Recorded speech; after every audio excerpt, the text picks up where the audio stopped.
got it.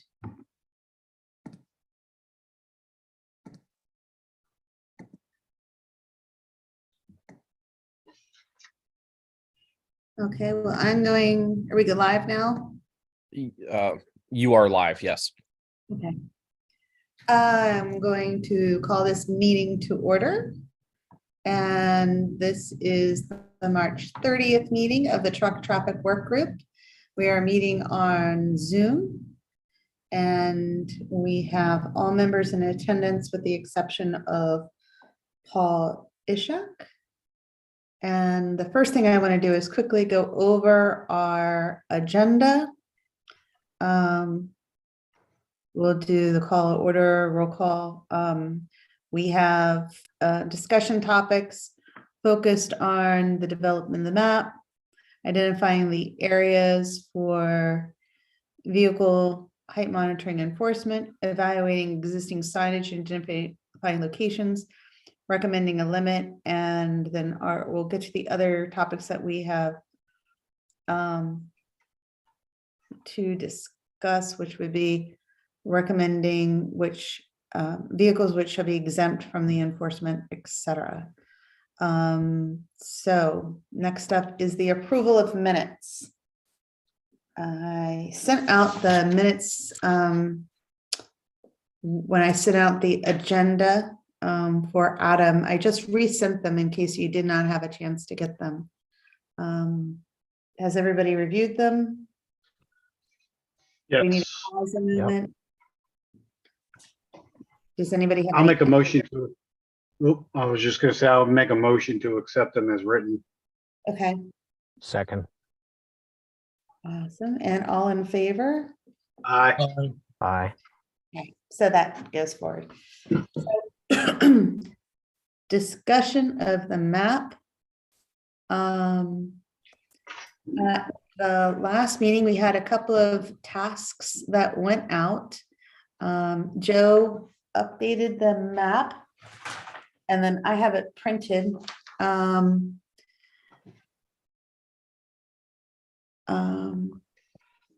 I've drafted a message for, and I'll post that in just a little bit. And then I reached out to large companies, and then we'll talk to Adam. So let me share my screen and more share screen.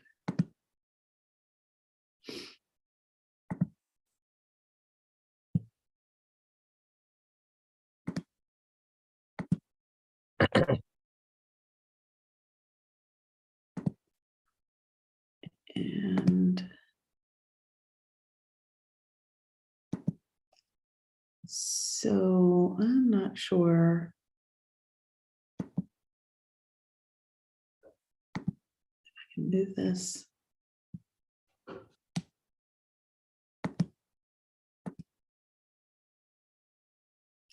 Are the pictures in the way from what you guys see as far as the words? No. No, we can see. I You can see it the- fine. Okay, because I can't, so it kind of cuts off. So this is what I drafted. It says the city of Havre de Grace has recently established has recently designated truck routes. First of all, pause. The idea with this would be sent after the city council approves everything for communication to the Chamber of Commerce members. So the city of Havre de Grace has recently established designated truck routes within the city of Havre de Grace to lessen the impact of trucks on our smaller roads and neighborhoods.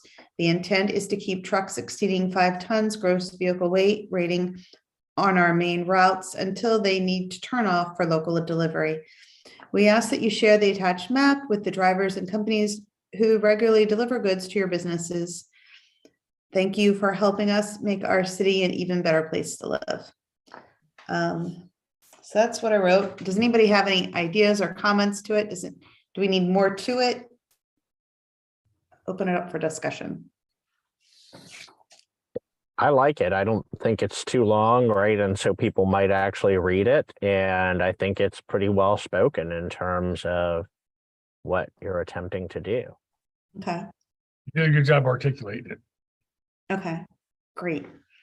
So I'll mark that as a check that that task is complete. And oof. I'm a girl that usually has several screens in her world. Working off of one screen is challenging for me. So let me get back to our agenda here. Can you, on that last letter, can you put something about the CTY messages? I know that it's been a problem in the past, is we put out a CTY per zone, but there's some new businesses that aren't on the list. What do you, And CTY message? yeah, so can you go back to that previous screen? You don't mind? Okay, And this is sort of, it goes kind of with the downtown restoration. So we don't want everything, we want them to be informed. This is a good opportunity to reach out to them. Can you put something, if you'd like updates or construction or truck routes, or, you know, I don't know the wording, you can kind of hash out the wording, but please contact, you know, the Department of Public Works, 939-1800, extension 2100, to be put on the CTY list. if you like additional information about truck routes, city streets, or the downtown revitalization plans, please reach out to our public, our DG Works. Do you guys call it directorate? What do you guys call it? Department? Department of Public Works.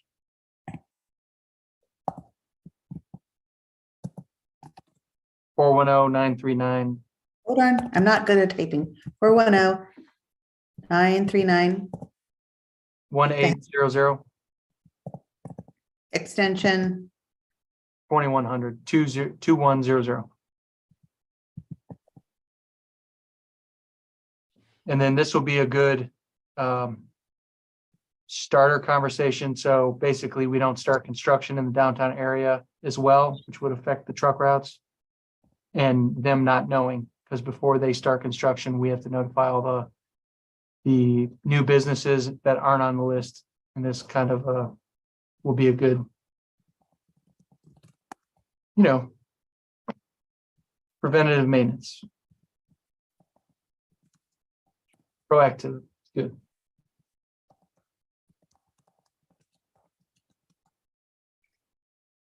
Contacts. Say you keep a proactive list of. How about DPW regular? I would just keep it like that. Reach out 2100. Oh, but don't you want their names for a list? Yeah, usually when they call in, they'll give us a telephone number and then a name, and they'll go into account, and Lori uploads them all. And what is it called? CT? Why? CTY. Is it, does it stand for something? It says robocall messages. Yeah, it's so.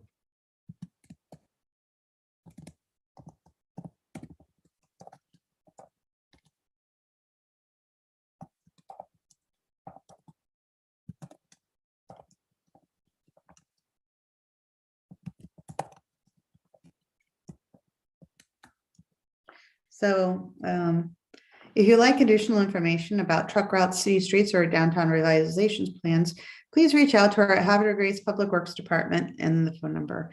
DPW regularly sends announcements using our CTY messaging system. To join the list, please reach out. I don't want to say reach out again, please. DPW. Okay.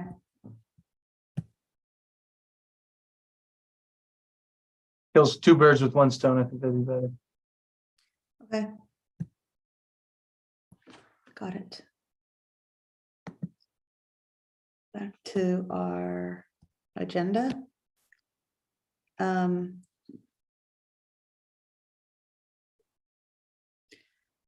Next up is reach out to large companies and solicit feedback. So I reached out to, I'm never going to say his name right. Give me a moment.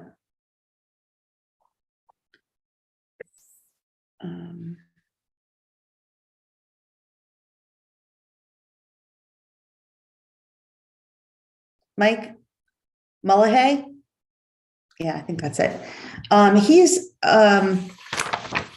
He's also the president of the Chamber of Commerce, and I told him about what we're trying to do, and he's with Evonik, and he recommended sending us the map.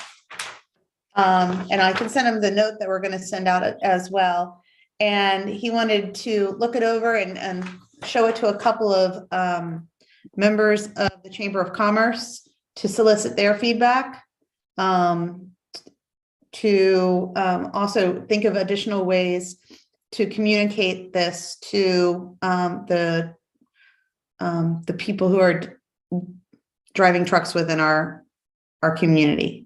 Either delivery or I guess businesses as well. Is everybody okay with me doing that? Sure. Any concerns? And So- that way his feedback about the note as well. My only concern is and not that, I guess the question would be, because I don't think he's like anybody's a bad person, or for that matter in regard, but it's the old adage of, if we do it for one, are we going to end up having to do it like somebody else says, well, then I want to see it first, and then I want to see it first, that kind of thing. I think if we go back to what our original mission was, we're supposed to make a recommendation to council first, if I understand our mission. And so I think we're probably better served if we at least agree first what our final recommendation is, make that to city council, and then certainly after that is either approved or denied for that matter by council, then it certainly can be open to anybody to make comment and suggestion, and there's always room for improvement. I'm just trying to make sure that we do this by the way that we were tasked to do it, if that makes sense. Right, and I understand that, but at the same time, this is our Chamber of Commerce president. And they're the ones that the trucks are mainly being, servicing. So we need their buy-in on this as well. And I think I agree. I hear what Joe's saying, and I tend to agree. The concern I have is if you go to the Chamber of Commerce now, and then we go to the city council and they change the template or they change the direction, then I don't want us to get a black eye. I don't want the council to get a black eye. I think what Joe's saying is we need the council's buy-in before we reach out to other groups. Am I correct there, Joe? Is that what you're saying? Yeah, I mean, I'm going back to, and I apologize, could have to flip through all my notes, but I'm just going back to, if I recall the wording, and I don't have it, give me a minute, I'll flip through my notes, but the original wording of our task assignment of this whole commission was to prepare a recommendation for council. And so my concern is that if we provide it to any other outside entity for review before giving it to council, are we in violation of the resolution that we were tasked with? I don't know about violation of the resolution, but it's also a means for us to go out and solicit feedback from people on how do we communicate about these truck routes? Because that's going to be the major problem. No, I agree that we can make that absolutely, all day long, but Yeah. unless we get it out there effectively and communicate with people, and we are a microcosm of the community right here. We should be able to use the resources available to us, to include the Chamber of Commerce, to solicit their perspectives. And Casey, I hear what you're saying. Is I think where Joe's coming from is we need to ensure before we reach out to those entities that we're going in the direction that council tasks us to do. I mean, when we go forward and we show them what we've done to date, they may add to that or delete part of that from, where we started. And I think he's just saying before we reach out to other organizations, we need to ensure that the approach we have taken has the buy-in of the mayor and city council. And then we can follow up with that and then go out further for additional information. What we were tasked with was specifically to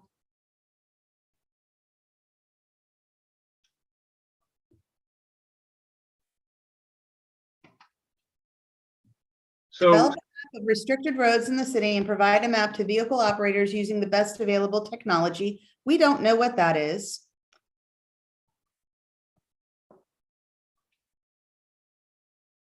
And that's the one. I mean, this literally, our agenda is what we were tasked to do.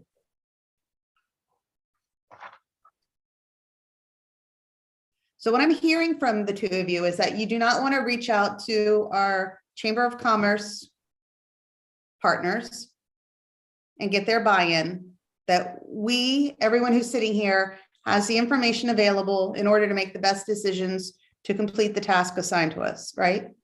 so let me clarify again, what I'm saying is, it's not that I don't want to, I don't think it's proper that we do that. Again, I'm reading the resolution and it says that we will develop a recommendation and provide that to the council. And so that's what I'm saying is that I think we have to follow the guidelines of the resolution as it was handed to us.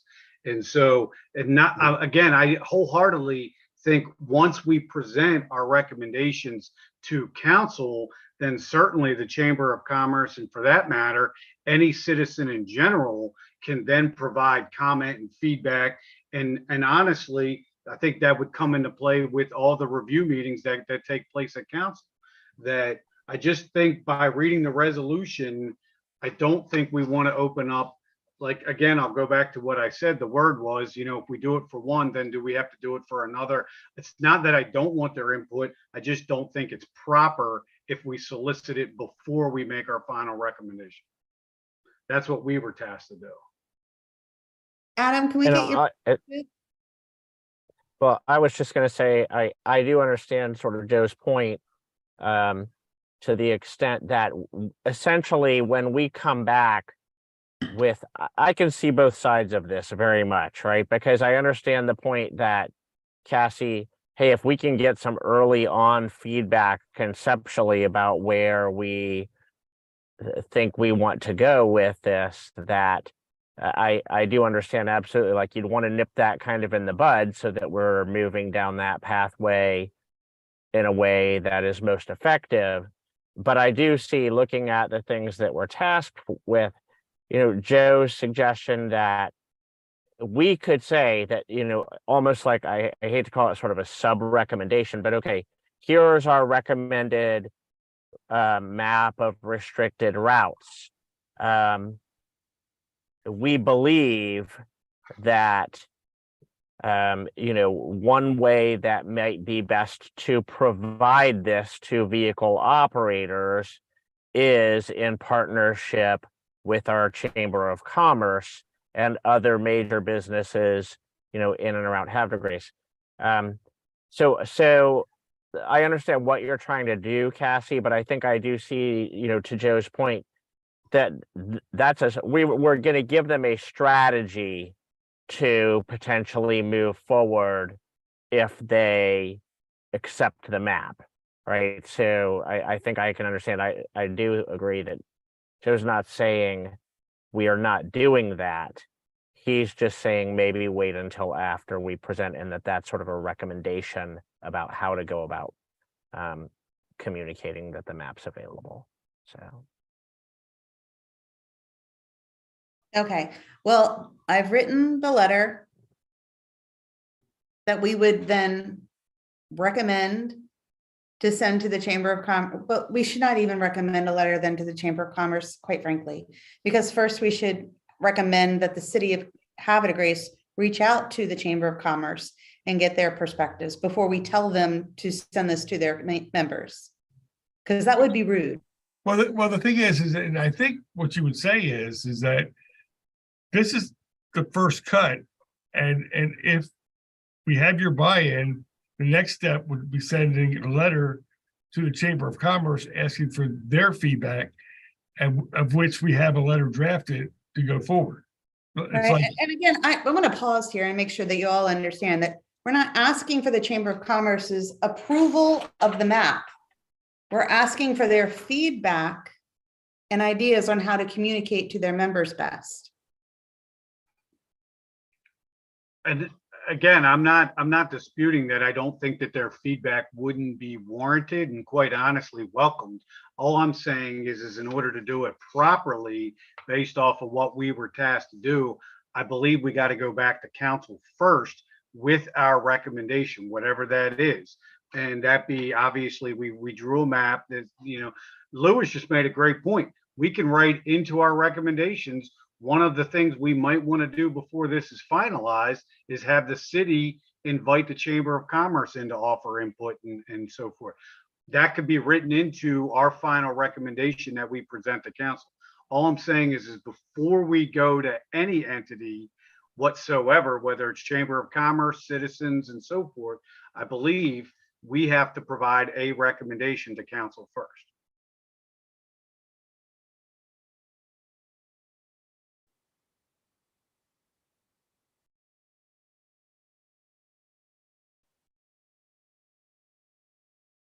Did I freeze? Adam, do you have any thoughts on this? I don't think the resolution addresses, soliciting testimony one way or the other. I guess it's, when do you want the public to have a bite at this apple, now or when it goes to public hearing, or in both cases? And I would say that's probably at the discretion of this committee. And I mean, the chair sets the agenda, so I guess it's discretionary. Well, like let's just clarifying, because I think what Joe's really just talking about is the order, right? The sequence that this is going to happen. And so to that end, the development of the map, or what we recommend as the map, right, to the council, is our action item that we're charged with. Whether they accept it or not, certainly I think we believe that would happen, and I understand, Cassie is on the council. So but okay, I guess I really do see sort of that sequence meeting just saying, should this map be approved, it is our recommendation then that we reach out to, the local business community, the Chamber of Commerce, to assist with the process for widespread distribution. I guess I do see that. And maybe the term is we reach out to, like, what I would consider key stakeholders, which Chamber being one. Yep, absolutely. I mean, we intend to help distribute this. So. But I think what Joe's saying is you might want to go to the mayor and the council first to make sure we hit the mark. Make sure that we're going down the path that they intended us to go down. Because if for some reason we sidestep something, you don't want to go to the chamber first and then have to backtrack and say, well, we missed the mark, so here we're gonna do it again.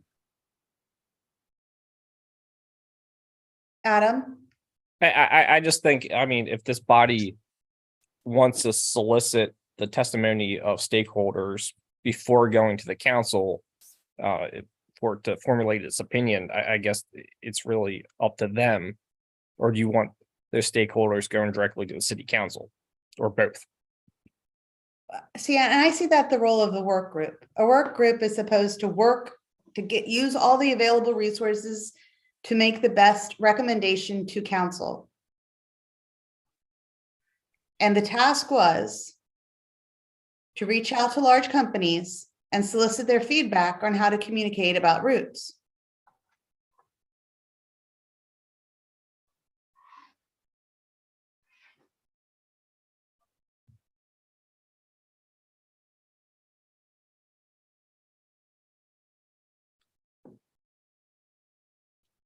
Was that, I don't know if that was like a question. I guess the task isn't, I don't necessarily know the issue. It's that when you, I guess my hang up is that when we start soliciting feedback, again, you know, I've said it a couple of times. I don't know if I need to keep repeating myself, but again, the task that we were chaired with was to provide a recommendation to council.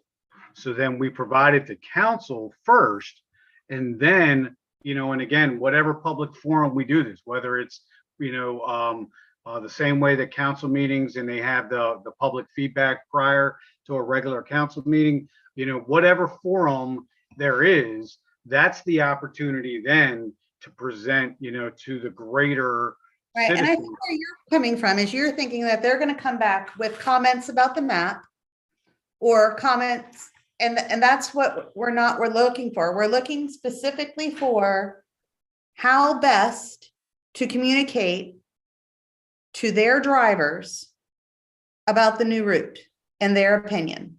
Right. So Because to we that, don't have the right answer. right. So to that very point, that would be in our recommendation to council, that we would recommend to council in order to move this thing forward. We believe the best way to do that is to solicit input, suggestion, feedback, on whatever words you want to use from the greater, you know, i.e. the Chamber of Commerce and so forth. That's all. I almost feel like we're saying the exact same thing. All But I'm I saying, don't. I feel like what I'm trying to say is that we are tasked to not just provide the map, but the best way to provide that map using the best technology available. And to get to that, the best way to provide the information, we need to talk to our Chamber of Commerce members.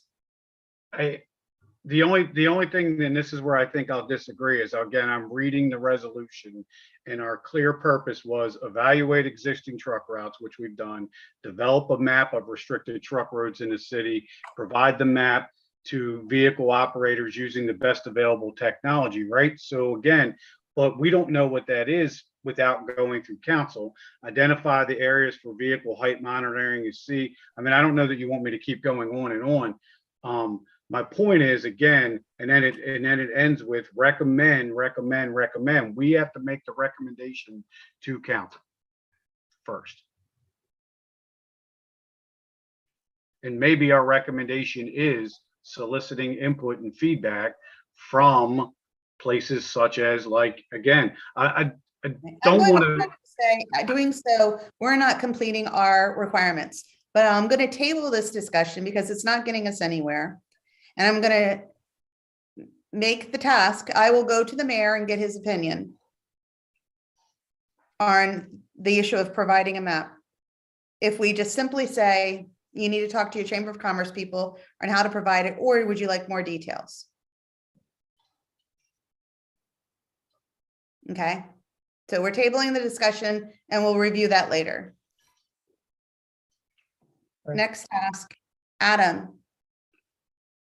How are Havre de Grace GIS truck routes picked up by software providers? So my understanding here is that once we release this information or these data points, if you will, via GIS, third-party applications such as Google Maps or Waze, if you will be able to collect that data off that GIS platform I've also found you can also manually do this. So we could go to a company like Waze and enter this data, and then they would have it and they'd be able to convey that message to the driver.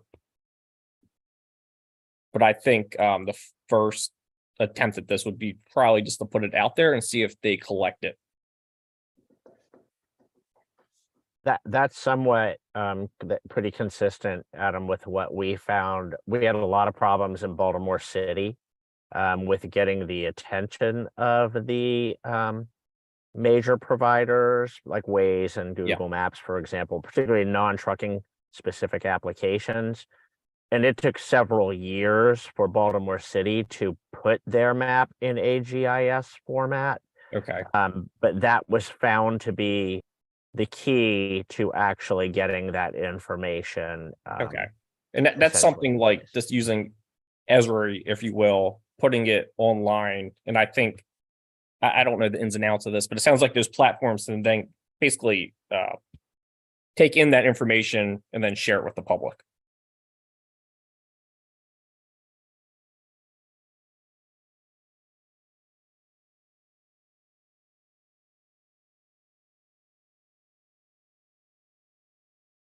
Are we on pause again?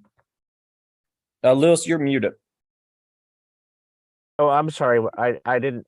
Did somebody? I'm sorry. ask So a question? basically, I didn't think Adam was asking a question. I thought he was just stating a fact. And I think I agree am with just him. stating a factor. I think that's kind of how Yeah. it works without going into all the technical components. I think getting into that GIS format, which we're capable of doing, is the real will be the Yep, that's the key. what we need to accomplish here.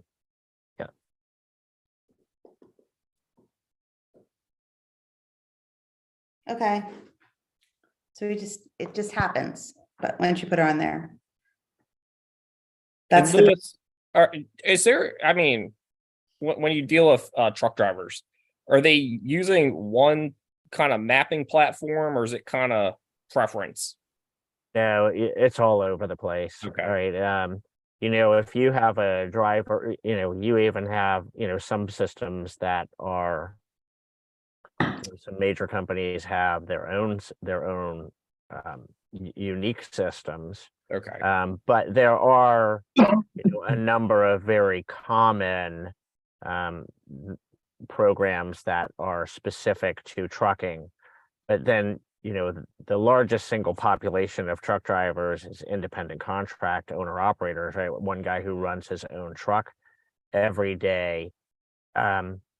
That population is probably the most likely to use some of the free applications like a Waze, like a Google Maps that aren't truck specific, right? As opposed to a larger company that would have a subscription typically to a specific truck application. Okay. Louis, is it when you would they then in Waves identify themselves as a truck? I mean, that would be standard. There's not really a way to do that, to my knowledge. So if there is, I'm not aware of it. Okay. So then therefore, Waves has no way of knowing whether or not it's a truck and could potentially suggest somebody to go on a road then not knowing. Yeah, that I am fairly certain that if you, I'm not positive of this, but that if you are traveling on a restricted route, right, that some of the free services do provide almost a notification, sort of a push notification about restrictions. Oh, I But think I'm not aware that you can identify Mm-hmm. if you have a certain type of vehicle with those applications. okay. Got it. Okay. So Adam, when we put in the recommendations and the details about it, can you help me come up with some words? to Yeah, put in? I'll help you craft that language. Okay, great. So the action is I guess the next action then for us, the task for this would be to create the language for our recommendation to council on discuss,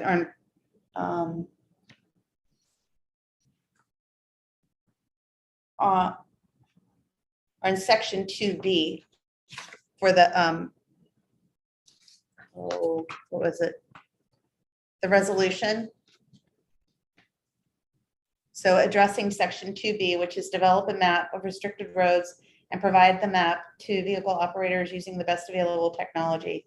So we'll create the committee's recommendation. If I may, I would suggest with that report, maybe you have an exhibit which has a companion ordinance, which would spell all this out. Because at the end of the day, you're going to need to do this via ordinance. So maybe that's putting the cart before the horse, but I mean, at least getting that drafted might help the process along a little bit. So we're going to need an ordinance putting the map into effect. Yes. Okay. And that might be simply as saying the mayor and city council adopt the attached exhibit map, the map, which is found in exhibit A or something of that nature. But if you want to bind the public to these restrictions, you're going to need to do it via ordinance. Okay. Can you take a draft on that one? Yeah. Yeah. Once this committee or this body has has identified the restrictions, I can try to come up with some draft language.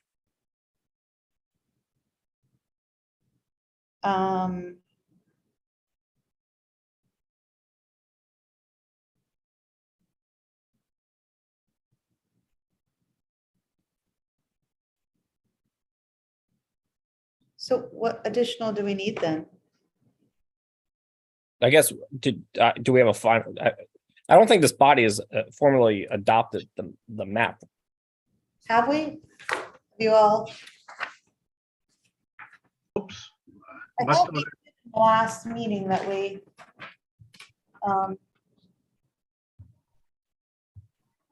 I thought that we might have with the one Okay. modification that Joe made, but Okay. I could be remembering incorrectly. we can do it one more time. Should we vote on it one more time, Adam, then? I might just be mistaken. If you guys are more comfortable with voting it one more time, I guess that's fine. But whenever you have a final outcome, I could try to basically Yeah. get the language. Joe, Yeah, do you, I mean, if I recall correctly, that was what we voted on last Okay. month with the minor, because we even wrote it in the motion. Okay. was Had to color that one little extra portion of That's- Chapel Road, and Okay. then we were done. So I think we did approve the map. Okay. I think so too. okay. So, okay, let's go down to other parts of discussion here because it might impact the rest of this. Height monitoring enforcement.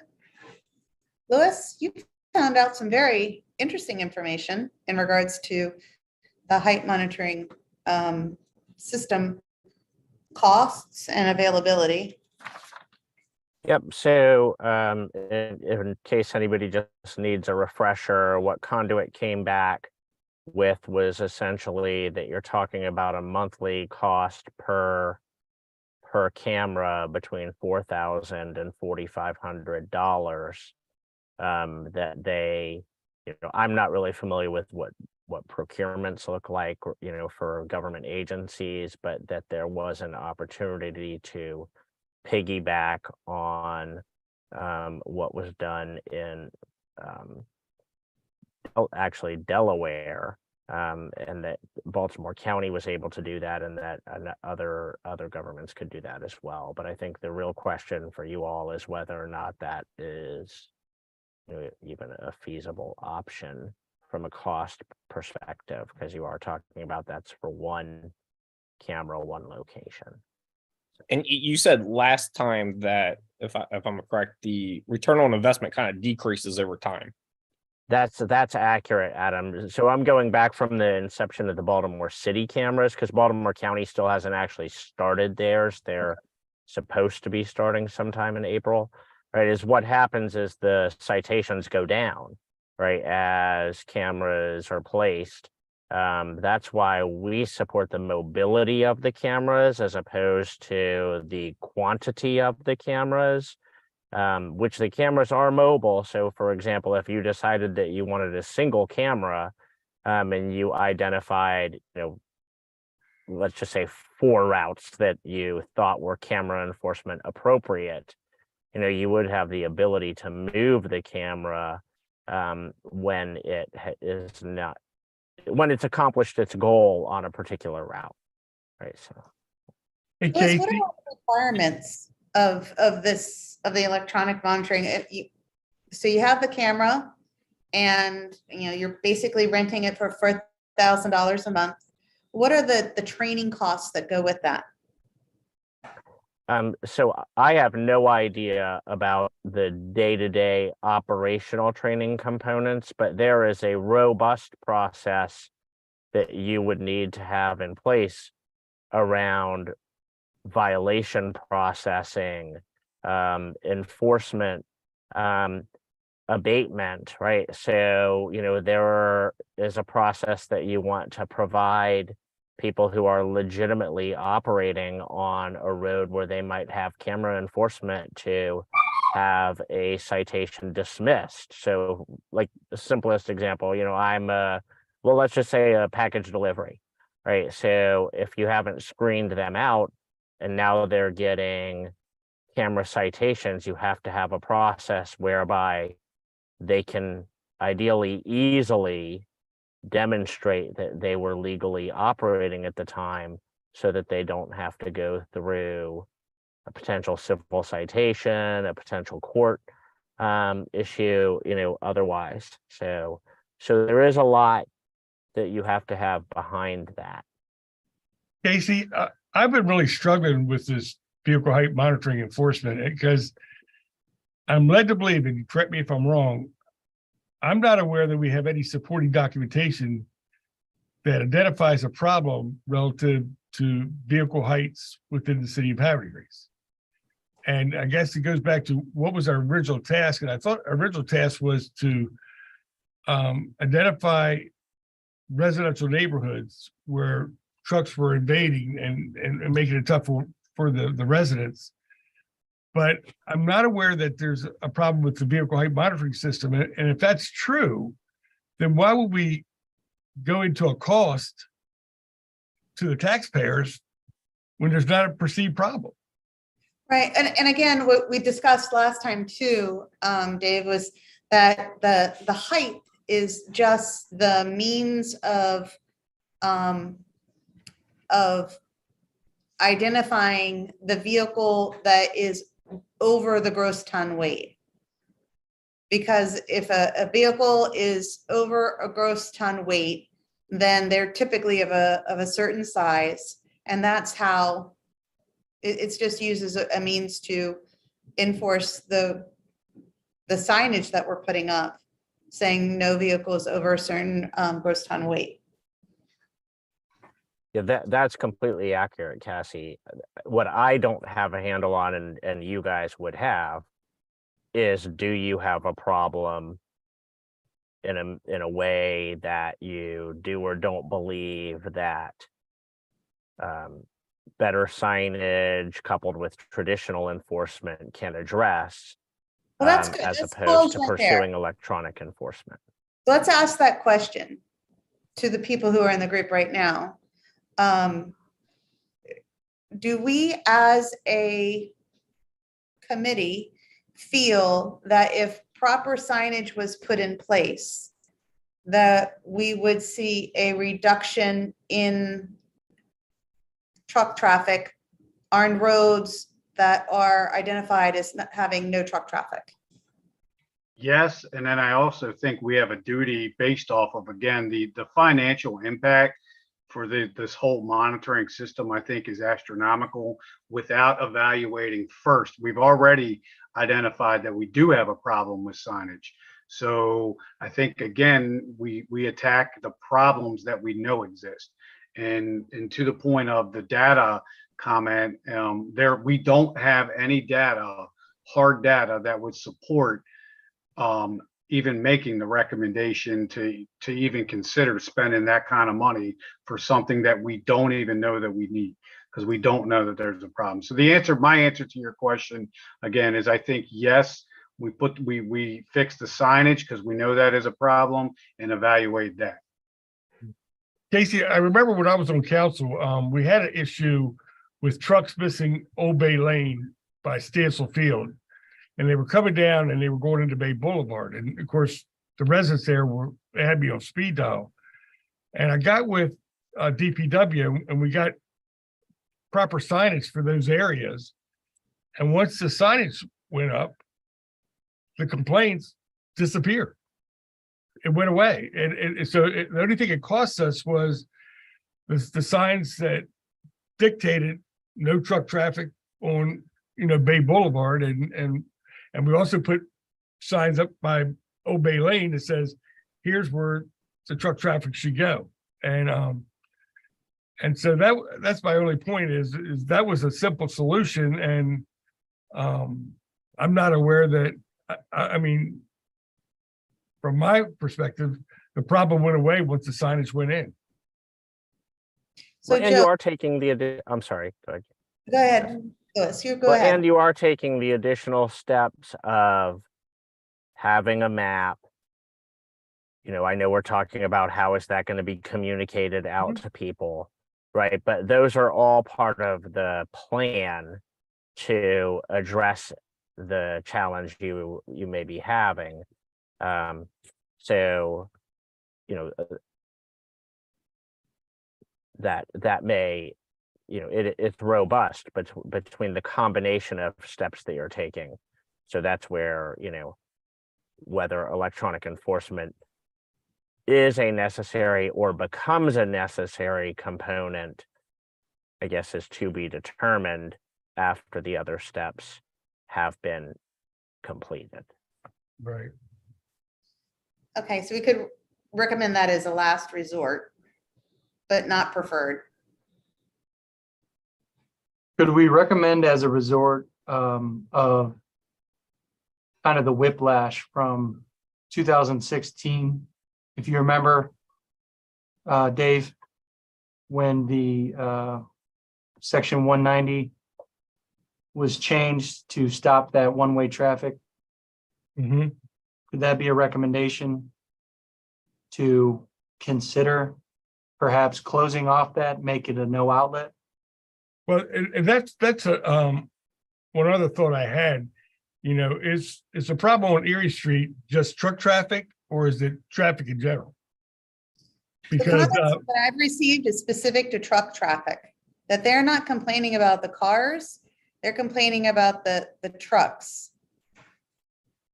Because And they go nose to nose trucks and they can't even open up their car doors because the trucks are wider than a normal car. right, and that's good information, Casey. The thing is if we put the proper signage in and we put the maps out there and we prohibit, the trucks from going through there, but we start getting complaints back that it's more than just trucks. If it's the cars, then EJ, I think you're right. That's when we would consider possibly making that a dead end street, because you make it a dead end, nobody's gonna go there. Another way to look at the problem as well, I was thinking about this, instead of attacking the height, perhaps thinking about horizontal restrictions in consideration with fire trucks as well. But if there were like a monolithic barrier or a delineator as they have, and there was a no outlet sign or an island there, similar how it was done near Royal Farms, it would be a deterrent for them to turn there because the turning radius. However, I believe it would need I have to look at the book I have, but I just got a thing from Steve that talked about that for a development. But it would be an extra layer of deterrent if there was an island there Instead of Yeah, where? restricting the height, you're restricting the width. Like at the, coming from Juniata on to Erie, an island? Yeah, similar like how Royal Farms has. Which, Like which Royal Farms? the The Royal, apron, near Ohio, Royal Farms. The one off of 40. Yes. So there was a high traffic area there, a lot of accidents previously. It says it in the ordinance 2011, TAC 11. Are you talking about the little area by Ontario, Yes, where it's a right turn only? yes, are those orange structures Right, where you can't make a left? yes. right. So that's similar restriction and it channelizes the traffic, but also is a deterrent for wide turns. So it's the hose company could still fit the vehicle through there, but it is a deterrent maybe. And then maybe some signage with that. It's just a different way to look at the problem. I'm not saying it's the solution. I'm just throwing out ideas.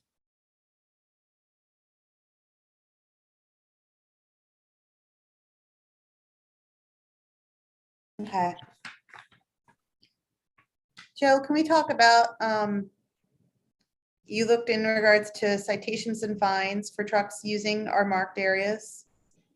So I did, the most applicable citation that would be issued is for failure to obey a traffic control device.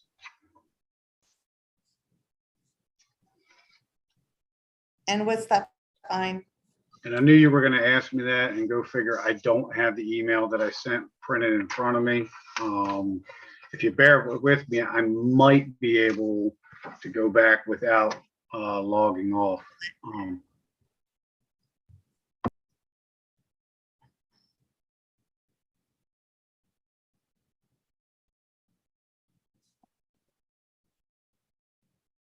Oh, no, my computer just signed me out of my city council email.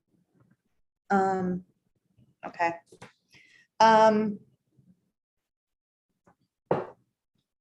And so a citation is great as long as there's a police officer there, but the fact of the matter is, at any given time, we have 3 officers on the street, and if there's an accident where that's causing all the problems that are causing trucks to go onto that road, they're most likely busy. Correct, Joe? Sorry. Yeah, I don't disagree with you in that regard. I mean, but at the end, again, I mean, I can only go back to speaking to the data that exists. And again, I'm not saying that a truck maybe, goes up and down. And again, we're probably going back to, we're only speaking about one particular street, which is Erie Street. And so to even EJ's point, and then the thought about the size of the vehicles, again, I honestly, and this is strictly my opinion, I'm certainly not an engineer, is the size of that particular street. It's not built, it's never been designed to accommodate trucks. So I think if we properly sign it and post it, as it's not currently, going back to, again, addressing what I think the actual problem is there, it was one way. Would that solve the problem, going back to it being a one-way street? As somebody, I think that was kind of what we were just talking about. Those, I think, are definitely options. But to your point, yeah, I mean, obviously, yes, for an infraction to be enforced, somebody would have to be there to observe it. And, how often does that occur versus, how often it is actually enforced? There's no data, again, to support that there's any substantial problem. Joe, I did find your email, and it says here, failure to obey a properly placed traffic control device, the fine is $90. Thank you. In the event the action contributes to a collision, the fine points are enhanced as follows: the fine $130 and a potential 3-point assessment. So, Okay. And bear in mind, just so you understand, comparing enforcement actions, if automated enforcement ever became an option, they are much lesser penalties and they don't carry points. So again, I mean, just understanding that there are enhanced penalties from physical enforcement. And yet, if you did automated enforcement, you're still going to need an officer to be the one that reviews the citations and actually issues them. So you're not getting rid of the whole need to still have an officer. So, I mean, again, that's all I'm saying is, I think there's a lot of reasons. Obviously, financial is the big one where I come in, quite honestly, against or don't see a need for any kind of automated enforcement right now. But yeah, I mean, there's so many design questions and signage issues that I think need to be addressed first. So is there any other way that if we don't have a sworn officer witnessing the infraction, is there any other way for a citation to be made? No, and that's what I'm saying. Even in automated enforcement, you still are required to have a sworn officer review said citation and make sure that it's applicable. Like even so, just like I'll use speed camera citations that they issue, thousands of speed camera citations, but there's an officer, or depending on the agency that's responsible, officers, assigned to that task. That's what I'm saying. So even at the end of the day, you're not going to eliminate that need for a sworn officer to issue the citation. So if members of the public start taking photos of trucks, and it's not just Erie, quite frankly, it's also Lewis, and send that into our police station, that would help with quantifying the extent of the issue. Certainly help with identifying, yes, that there is an issue. Yes. Can you look in the group chat just for a second for Lewis, just for historical reference and background? The problem was resolved back in 2011 by making it a permanent street, and it seems like all the residents were pulled on Erie Street. So you read paragraph 3 on the second attachment.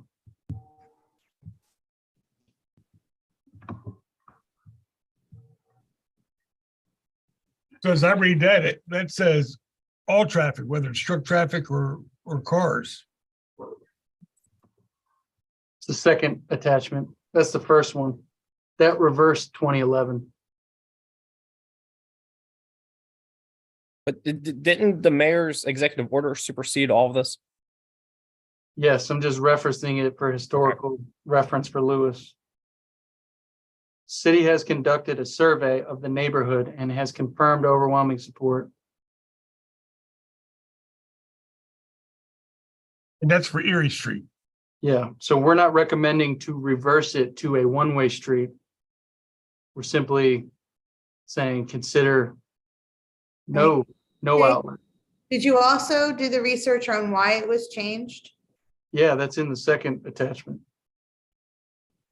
Which was because, I can't make it work very well. Because we were told by Department of Transportation that we had to. I don't think Department of Transportation can tell us what to do with our streets. State Highway Administration. Well, no, they didn't. They told us that if you don't do that, then we'll do something else. They put the city in a. This is just for Lewis reference for some of the background, but I mean, we can't tell them what to do with their streets. So my thought process is they should be able to tell us what to do with theirs. I mean, if we have a situation that's really. Well, if you keep it that way, then, and I can't remember what it was, Adam, that they threatened. I mean, they threatened not. I can't either. I don't think it was a jurisdictional matter. I think they developed leverage. Yeah. Yeah, they need, in their defense, they do need an exit route before the on-ramp. Well, we got it. We're on Tigo Street. Yes. Correct. And if it were, I and think the street's a bigger street that can accommodate bigger vehicles. right, and if that was dead-ended, it would take out that conversation, but if it's a one-way, then it's irrelevant. Hold on, you just said, so if it was a dead end, it would take out that conversation. What do you mean by that? That would move it up to Otsego. They would have no other option but to go up to Otsego. And then you could put signage that says last exit before Tatum Bridge.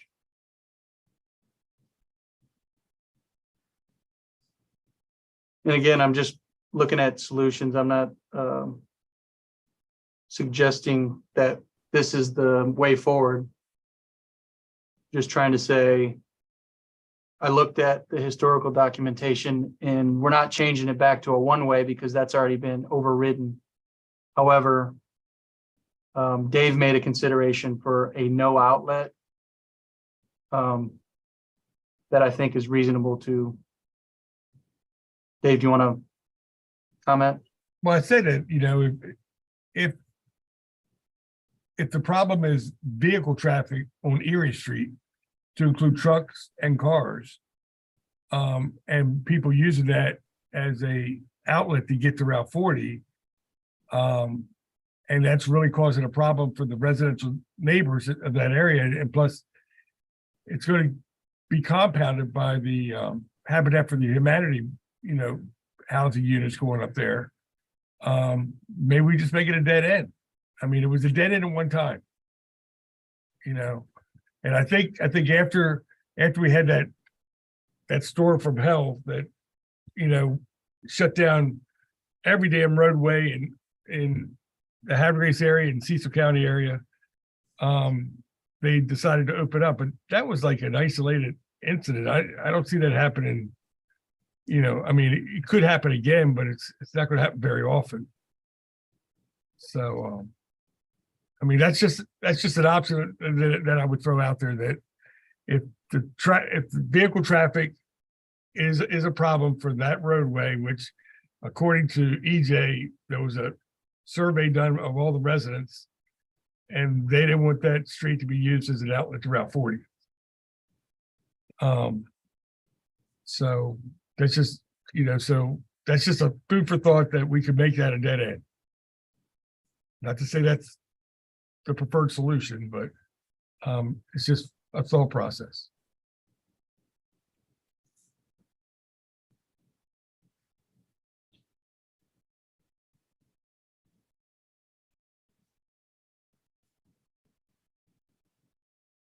Okay, so do we want to make that a recommendation? I guess I'll comment. I think what I would recommend is something, period, design wise, should be considered for the 800 block of Erie Street. And then at the same point in time, just like my comments earlier, I think with consultation of the citizens that live there. Just like apparently what EJ just provided, I guess back in 2011, the citizens there were allowed through the process the opportunity to at least have a say that they wanted to keep it two ways, or whatever was that was done. The one way concept is definitely before my time. I don't personally recall when it was one way, but that again is neither here nor there.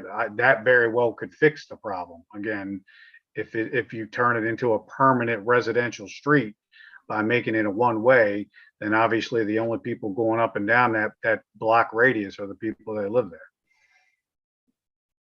So something along the lines of, this committee recommends a design solution should be considered in consultation with the citizens on Erie. That's what I'm saying. Any other comments about that? I would recommend a traffic study for the feasibility of a dead end,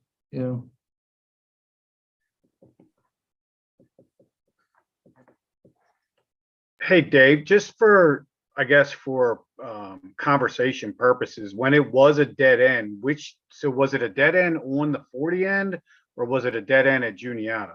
Dead end of the 40 end. Okay, interesting. Yeah, I mean, I clearly, I think that would work, if anything, I mean, or whatever, certainly would solve the problem for that particular area. And going back to a discussion we had earlier about whether to go to the chamber before or after, this is one reason why I said we need to go to council and the mayor, because if we were to propose a solution like that, I mean, the mayor's got an executive order out there. He may be dead set against that, you know, and say he's not willing to entertain that. And so you don't want to put that out there to the This is a world. public meeting at the same time, just so you're aware. Huh? This is a public meeting. I understand that, but I'm saying that, you know, we want to make sure that we have the buy-in from the mayor and the city council moving forward. So, you know, but that's, again, that's just one person's opinion. Which I'll just echo again, that was my comments, why I think we don't lock ourselves into a hard, other than using the terminology, a design consideration for that particular area, and then going forward. And then if council says, yeah, there definitely is a problem, let's come together, because then to EJ's point, we're going to need a traffic study, we're going to need an engineering study. Again, I know I'm not the expert in that neighborhood in regards to those types of things. So yeah, I agree that's why, going back to, I think we make a recommendation to council first and then go from there. Okay, so let's get to that. And let's set an action for number B. Our recommendation for a path forward to, in regards to the height monitoring enforcement, what I've captured is that we would like to see the improvements to signage first, and then evaluate after that for the impact of change. At the same time, recommend a design solution to be considered in consultation with the citizens in Erie to include a traffic study to review the potential for a dead end at Route 40.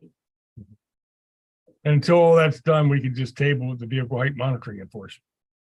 And so we can say, we do not recommend until Right. the following is completed. Is everybody Because concurrent? the first steps might solve the problem and the issues may go away. Correct. And like I said, you know, I don't want to put another Go backwards. charge on the taxpayers relative to vehicle height monitoring enforcement if we don't have to. Right. Well, and at the same time, I mean, I've heard multiple things from people, not just on Erie Street, but in other places around town, that they're like, it's kind of crazy. We keep passing laws, we put up signs, and it still happens. What is the recourse? And if there is no recourse, then why are we wasting our time? So, okay, so I'll draft this, and the next time we meet, we can approve that, okay? Because I feel like I need to write it all out so we all can agree. Is everybody okay with that? Concur with that. Okay. So next up is evaluate existing signage. We already done that, and the so Adam, do you have any thoughts on working with SHA? Yeah, speaking with the director, and then looking at state statute. So it looks like it is possible for us to erect a sign on a highway with that the state highway administration has jurisdiction over, but we need their permission to do so. And it has to conform with the manual. Okay. Can we remove signs as well? Can we? Yeah, old signs. I would think you'd still need their permission to remove a sign.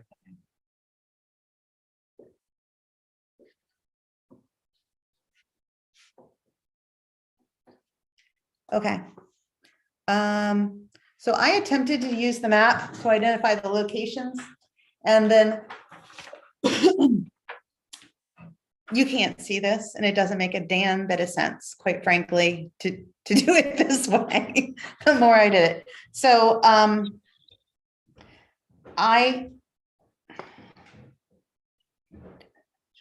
could be improved. Aside from just saying that our recommendation is that all current signs be taken down and the correct signs be put up in the, using the correct rules of the road, for no other way, better way of saying it. I don't know a better way to do it for us. Does anybody have any ideas? Because even when you put little, especially when it comes down to, and you can't really see very well, but down in this area with Erie and Otsego and Ontario and Juniata, that whole, it's so, the map is so tight there, putting little sign or like little stars on placement, it doesn't really work. Do we really need, do you think we need to show it actually on the map? Even if we. I don't think you On the need to do map, that. no. Yeah. Yeah. Not on the map. I thought we talked about those, like, as far as for the recommendation part, we would just put together like a spreadsheet or a list. Right. So going through that, like, how do I identify the location on a spreadsheet? Intersection of Juniata and Erie Street, 800 block, 2 signs, 4 signs, whatever type deal. I'm kind of thinking like I got stuck then thinking, well, we need to say whether it's northbound, southbound, eastbound, westbound, whatever. But the other thing is, I think you want to be cognizant of approaching the restricted roadway, right? So because you're trying to notify them before they ever turn onto your restricted roadway. Right. So, you really want both, right? You want, once they turn on, very clear signage that it is restricted, but also in advance on whatever the primary access roads are that they might be traveling along, so that ideally they never make that turn onto the restricted route. Yeah, and to that point, that was the exact conversation we had about 40 and Ontario Street. Interestingly enough, when you come across 40 westbound, it is very clear on the right-hand side where it tells you no trucks on Ontario Street. It's posted really well. Yet go figure, for whatever reason, on the left-hand side, there's not any signs where the little left turn lane thing is. And we had that whole conversation. So absolutely agree in that regard. So for instance, the Erie Street problem, we could probably post it back on Superior Street where you come under the underpass, that just simply says, hey, no, the wording and, the no trucks over 5-ton GVW on Erie Street. And then obviously post it again at Erie Street, as, or whatever. So. Would it make more sense then if I went and I used like the GPS positioning to say where the sign should be? You could like put a pin mark on a Google map or something. That's what I thought I would be able to do with this, and it didn't really work. Like on the computer though. Oh, So you could just kind of like zoom in and drop a pin.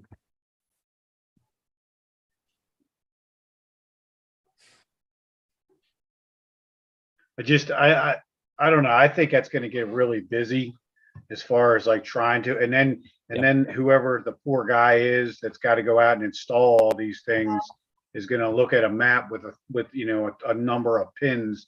Our streets aren't that big and so forth.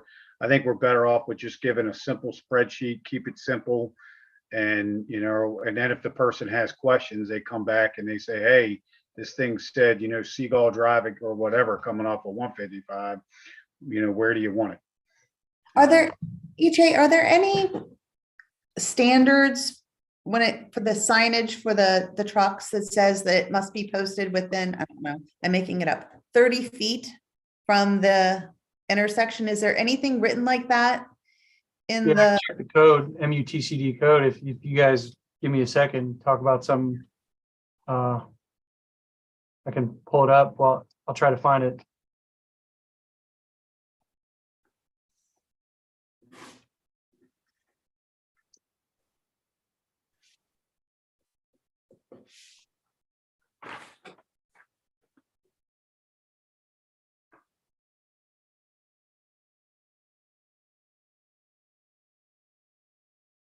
So these are speed reductions.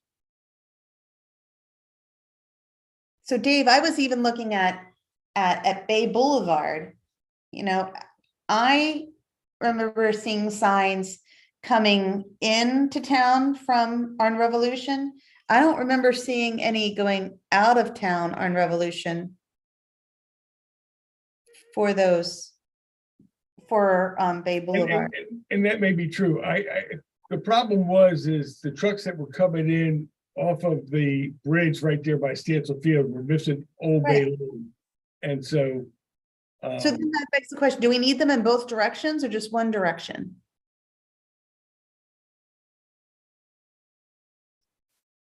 For Bay Boulevard, Yeah, I would post again, because it's a horseshoe. So obviously on both entrances, where you could access it off of Revolution.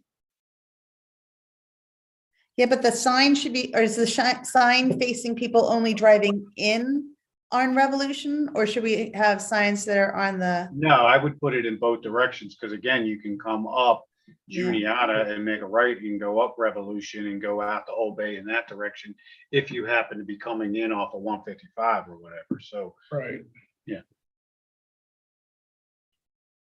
Yeah, so that's additional signs. that To are be there. safe, I agree with Joe, be safe, it probably would behoove us to do both directions. Because like you said, if a truck comes off of 155, they're gonna be coming up Revolution Street. Right.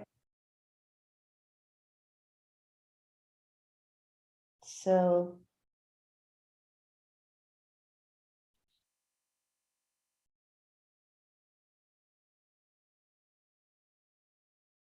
Yeah, I still have a problem, like, how do I describe the locations of where they are?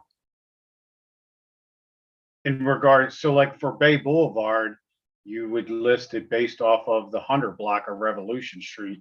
And quickly it's a little bit beyond the 1100, it might be the 1200 block, but more or less, that's what I'm saying, is just say, where Bay Boulevard intersects with Revolution Street in the X 100 block. I think it's down around, it's at least 11, but it might be 1200 block. But at that point, I mean, again, we would get it factually correct when we put the spreadsheet together.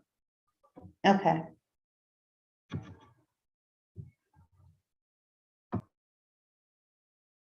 I will attempt again something and. Would you be comfortable authorizing the map, passing the ordinance, then authorizing the department in consultation maybe with the police department to post all the signage in a conspicuous manner which reflects the map? I feel much better about that. So maybe we I don't don't. want them to say, I don't want not that Public Works sometimes does this, but sometimes Public Work does this. Well, I only did what the map said. Yeah, we don't want that. We want them to think a little bit more and be, okay, if we missed it on the map, then put it where it really needs to be. Yeah, and that might be more appropriate for Public Works and maybe Right. PD to some extent to try to figure that out after council's approved the new traffic ordinance. Right, now I do know on Erie, EJ, you talked to one of the residents who was a truck driver, right? I And mean, you- back to was. your previous comment. If it's not clearly defined, then you can't blame the person installing the sign. Yeah, maybe just put some guardrails on there, like it has to be within X amount of feet. I mean, if you want to enforce this, the public obviously has to be able to read it. Right. Now, So I don't know what those guardrails look like, but I would just craft them into the language.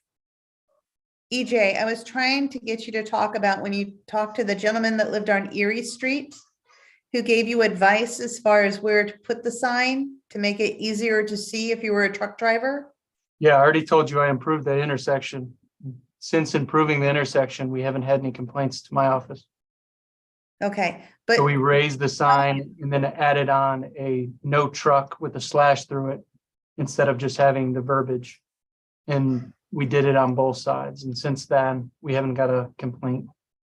right, and he told you to move it further away from the intersection, right? Well, I told him to meet me on site. He never met me on site, never answered my email. But when we went out there, we raised the sign. So because his recommendations was if you're in a truck cab, you're sitting higher and you can't see it. So if you raise the sign, it would suffice. So we raised the sign and added not only the verbiage below, but the truck with the X through it. So Louis, is there any comments to that in regards to the height? Should we make recommendations to the height of the signs? So I have not, I would defer to actual truck drivers giving you that kind of feedback. I've never seen that kind of recommendation before. And let me be clear, I'm not a truck driver.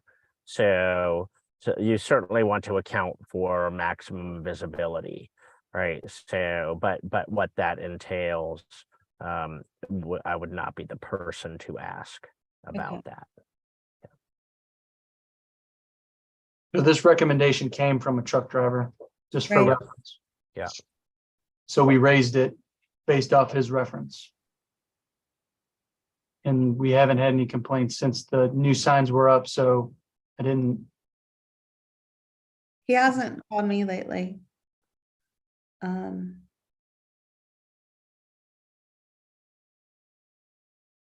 so he came to the council meeting, pulled me aside, talked to me about the necessity to consider truck drivers being higher in a cab, and I said, I'll meet you on site. Sent him an email. He wasn't on site. Communicated with him that it needs to be higher. Sent him the changes that we made and haven't heard back from him. And haven't heard a complaint from anybody else. Okay, so I will, where are we? Do we want to have a spreadsheet or do we want to try to put it in the language? I just think, again, a spreadsheet's going to be the simplest way to do, at least start with. So we at least, one, have an idea of where, how many signs are we recommending to council for that matter. So. I'll do the spreadsheet again. I'll take that as do over.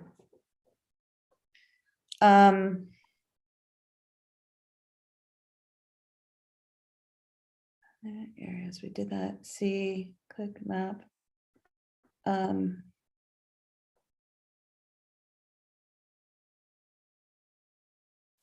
For D, recommend a limit on overall number of vehicle height monitoring systems that may be placed in the city. I think that is deferred because of our comments in regards to wanting to see the other options work first. Same with me. And the same thing with E, correct? That would be my recommendation. Yes. Okay, well, I think we're getting really, really close. I think at this point in time, we could probably draft a short report. Does anybody else have any other comments?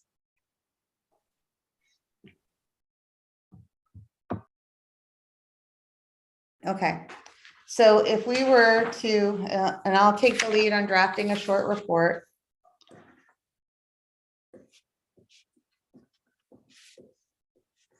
Anybody have any comments on what you would like to absolutely see in this report? Aside from what we've already discussed?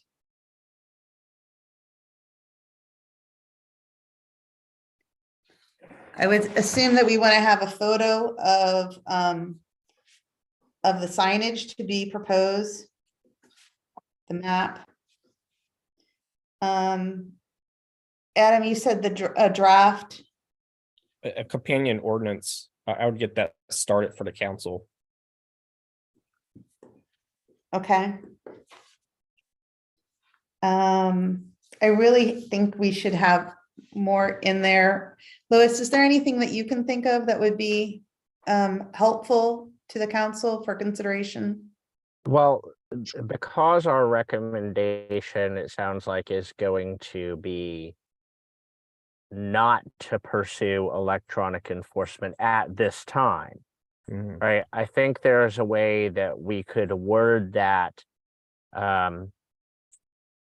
around, because of the sort of extensive resources that electronic enforcement does require, both from, as Joe already mentioned, around, the need for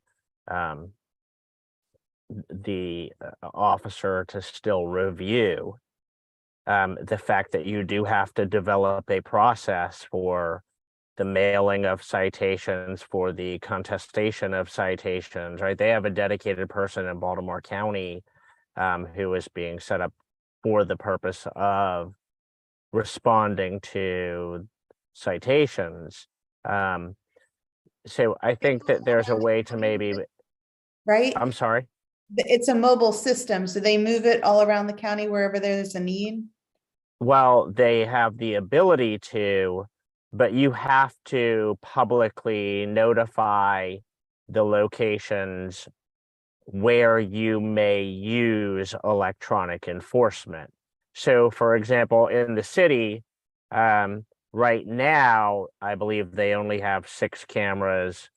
They may have added some, but they may have 14 locations on notice as potential spots where they can use those.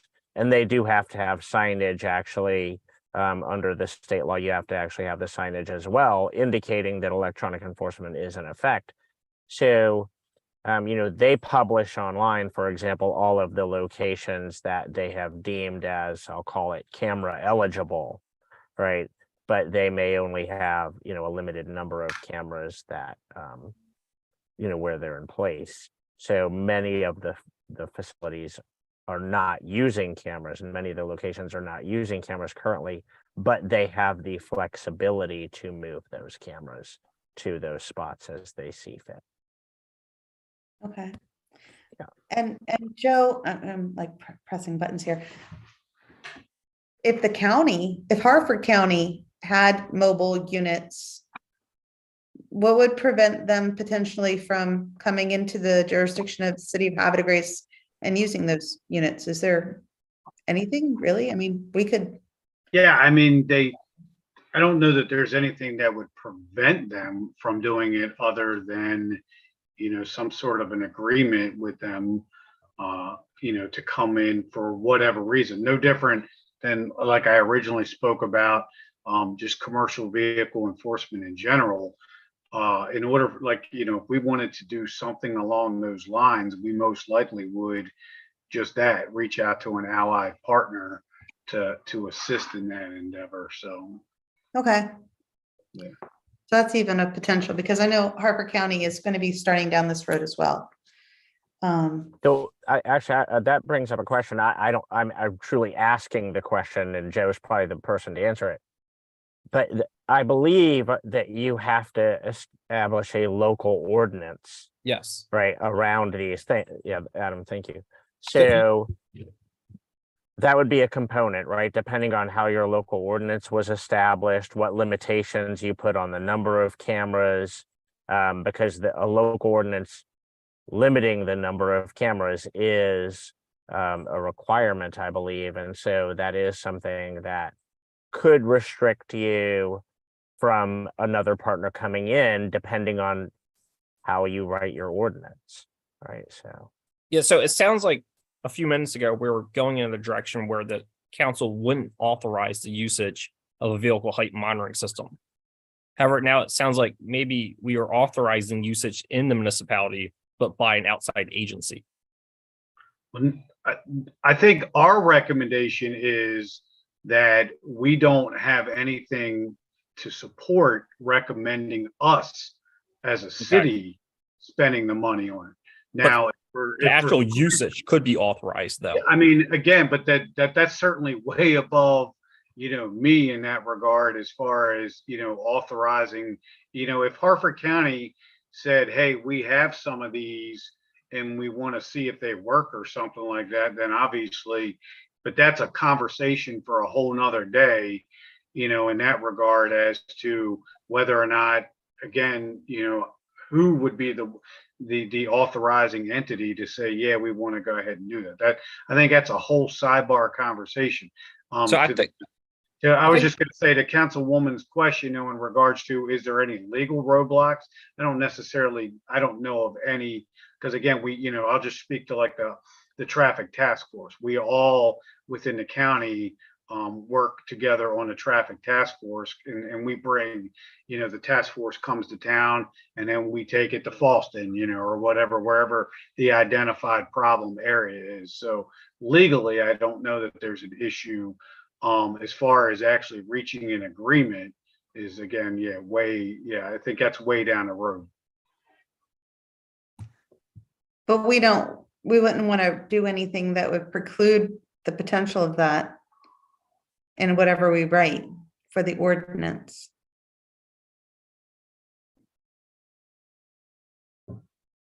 Yeah, so you're talking about, but I think, so this is, again, going back to, I guess my thing is I don't think us, period, this group, this commission, quite honestly, should even touch anything to do with electronic enforcement or automated enforcement.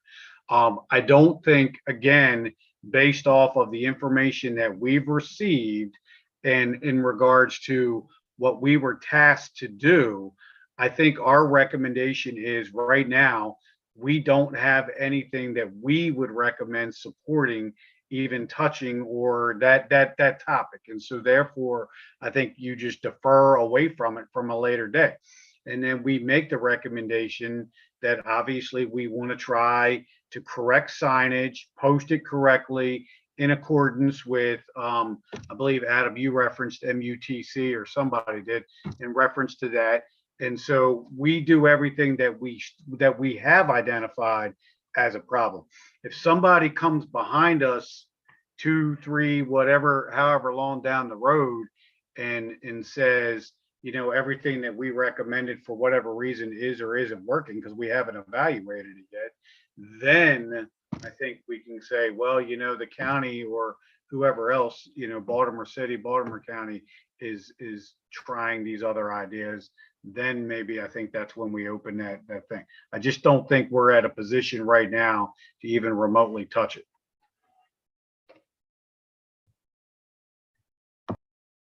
Okay.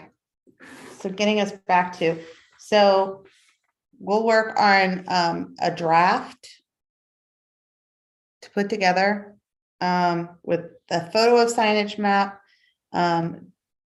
draft ordinance for council.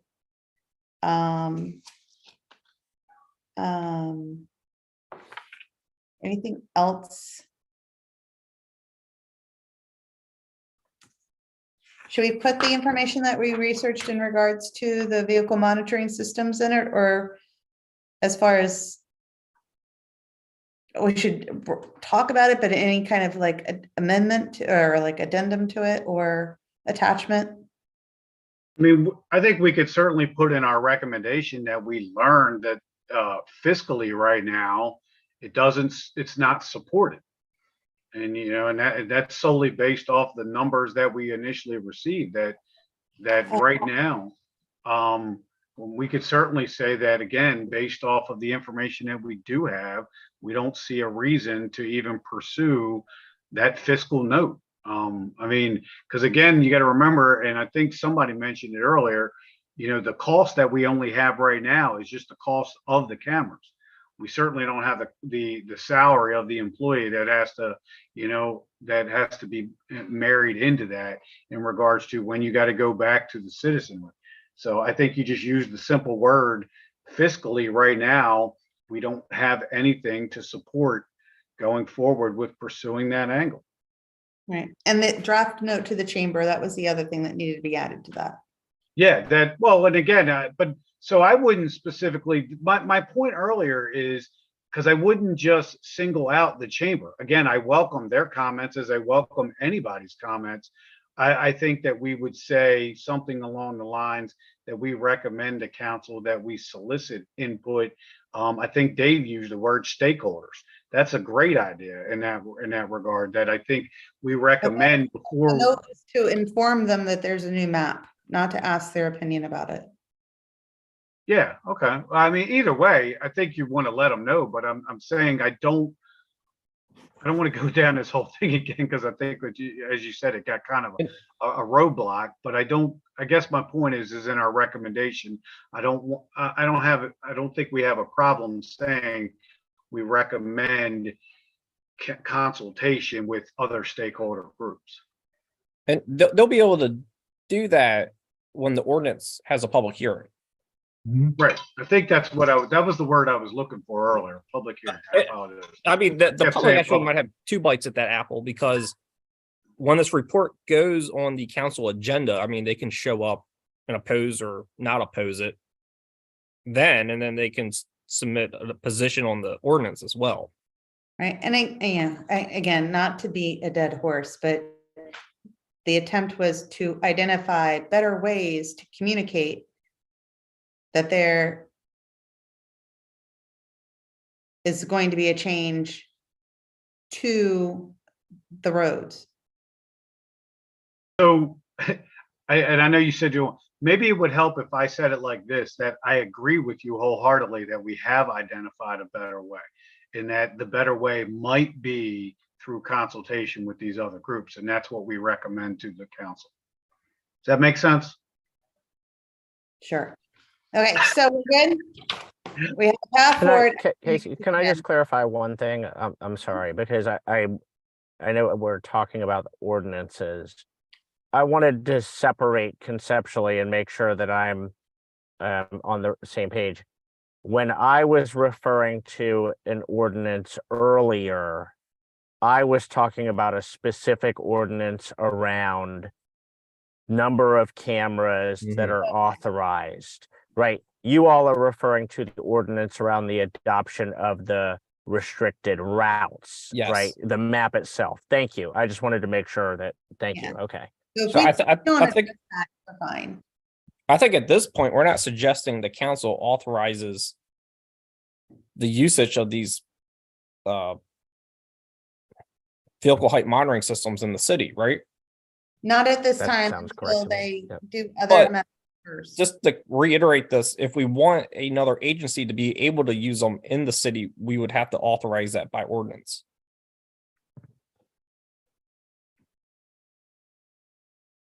I think we'd have to get a legal opinion on that one. Okay, I put the statute language in the chat. I don't see how anyone could use them without permission from council. Yeah, I agree with that, Adam, but I would suggest a legal opinion. So, but I I can do seek that out. wholeheartedly agree with that. So, Yeah, I Okay. think the whole intention of the General Assembly was to give the public, not to repeat myself, but a bite at the apple before the authorization of these devices.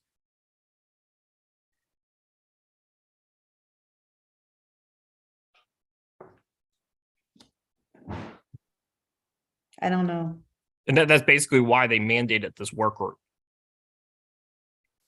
But I think they also wanted to make sure that industry had a seat at the table in the discussion of it.